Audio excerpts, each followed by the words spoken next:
faccio questo lavoro qua, infatti noi facciamo un lavoro artigianale, puntiamo molto sulla qualità più che la quantità.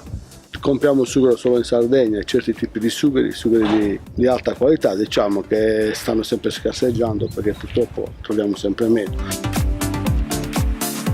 E poi noi puntando sulla qualità, chiaramente facciamo un lavoro più che altro molto manuale e non automatico, cioè noi le macchine le abbiamo ma lavoriamo molto sul manuale perché facciamo certi tipi di turaccioli dove sia il taglio non può essere fatto con certe macchine così sofisticate come tipo la fustera. Noi facciamo un lavoro quasi all'antica, quasi con i quadretti, poi facciamo le stondature, lisciature, poi anche la selezione, ci aiutiamo un po' con la selezione automatica, poi andiamo a finire il turacciolo con la selezione manuale.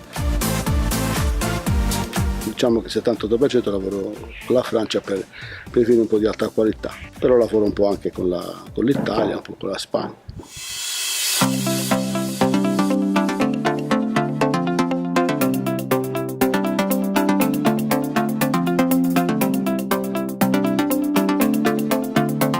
Oggi secondo me c'è bisogno che il sughero sardo venga in qualche modo tutelato e lanciato sul mercato internazionale per differenziarsi e distinguersi dal sughero portoghese e spagnolo. Uno dei progetti in cui bisognerebbe investire di più è un progetto a lungo termine. È importante questo perché è l'unico modo per sconfiggere il TCA, il tricloranisolo, che è la molecola che dà il gusto anomalo di tappo al vino.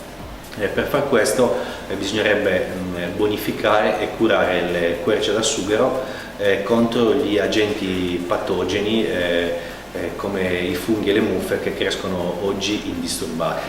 Il problema infatti è legato alla crescita del sughero nel bosco e non alle tecniche di produzione che oggi sono per nostra fortuna all'avanguardia.